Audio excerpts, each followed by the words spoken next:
Chers followers, merci de votre fidélité.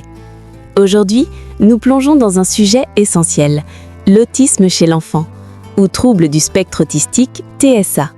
Avec nous, le docteur Saïd, spécialiste en neurodéveloppement et autisme.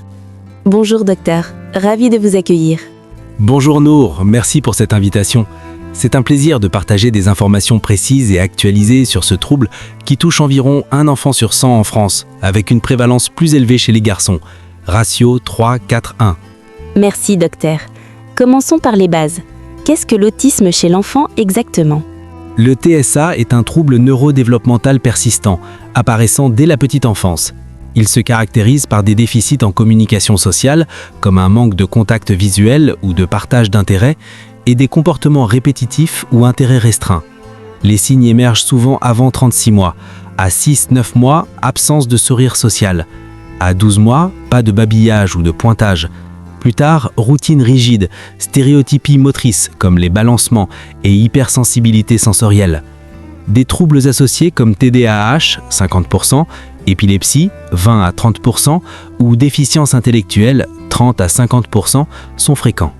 Impressionnant de voir ces signes si précoces. Comment procède-t-on au diagnostic ? Le diagnostic est clinique et multidisciplinaire, basé sur DSM-5 ou CIM-11, avec des outils comme ADOS-2, ADIR ou MCHAT dès 16 mois. La HAS recommande un repérage systématique chez le pédiatre ou en PMI dès 18-24 mois pour un diagnostic avant 4 ans via un CRA ou CMP. On évalue observation, questionnaires parentaux et on exclut troubles sensoriels. Chez les filles, les signes sont souvent masqués par une meilleure imitation sociale. Et les causes ? Y a-t-il des mythes à dissiper ? Multifactoriel. Génétique dominante, plus de 200 gènes, héritabilité plus de 80%, mutations comme SHENK3, plus facteurs prénataux comme prématurité, valproac ou âge parental avancé. Pas de lien avec vaccin ou éducation. Prévalence en hausse en France, 0,94% chez les 8 ans, due au meilleur dépistage. Risque familial 10 à 20 fois plus élevé. Passons aux solutions. Quelles interventions pour les enfants ? Priorité aux interventions précoces, 0 à 4 ans, 15 à 25 heures par semaine. Éducatives, comme ABA ou Teach, développementales, comme Floortime, thérapie, comme orthophonie ou psychomotricité. Un projet personnalisé, PPI, coordonné par HAS ou ANESM, implique parents pour gain en IQ, plus 17 points, langage et socialisation.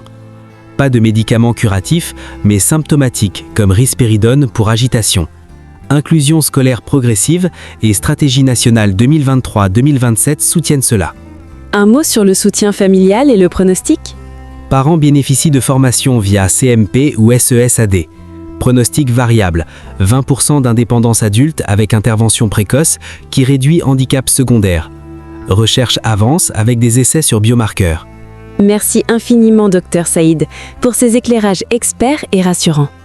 Chers auditeurs d'Universalis du Dr Lemnawar, n'hésitez pas à consulter un professionnel pour tout soupçon. À bientôt pour des nouvelles découvertes. Au revoir et prenez soin de vous.